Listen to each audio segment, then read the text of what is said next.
learning Chinese language, learning a word every day. Today, we are learning about 客气. First, let's watch an animation about the word 客气. 我给你带了一份礼物，送给你。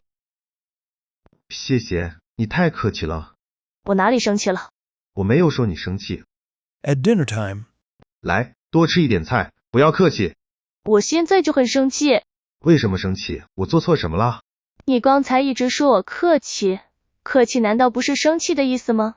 你完全理解错了，客气绝对不是生气的意思，它一般用来描述日常生活中的礼貌行为。 In the animation just now, the girl misunderstood the word 客气 completely. She thought 客气 means angry, which made her confused and upset. In fact, 客气 is one of the most important polite words in Chinese daily communication. To avoid this embarrassing misunderstanding, today we will learn the usage of the word 客气. Before learning the usage, let's read it 3 times together.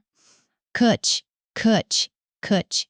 The Chinese word 客气 is closely related to good manners, but there are significant differences in using the word 客气 in different scenarios. First, let's talk about the first scenario. 你太客气了. Let's read it 3 times together. 你太客气了. 你太客气了. 你太客气了.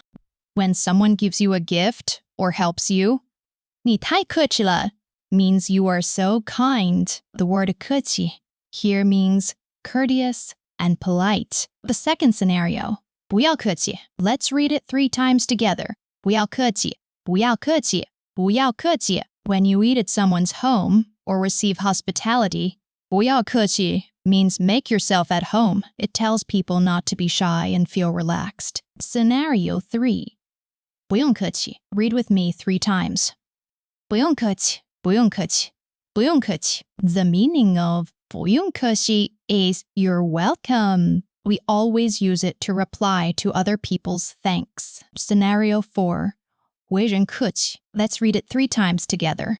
为人客气. 为人客气. 为人客气. The meaning of 为人客气 is this person is humble and polite. Here, 客气 is used to praise someone for having good manners. Scenario 5, 别这么客气. Read it 3 times with me. 别这么客气. 别这么客气. 别这么客气. The meaning of 别这么客气 is don't be so formal. We use it between close friends or family to reduce distance. In conclusion, 客气 is a polite word in Chinese. It never means angry.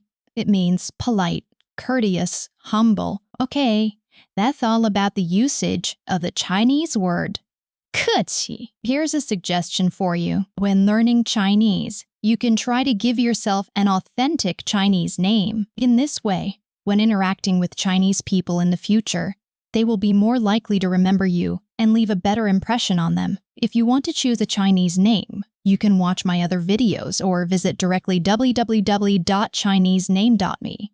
Choose a genuine and meaningful Chinese name for yourself. All right, that's all for today's study. Goodbye.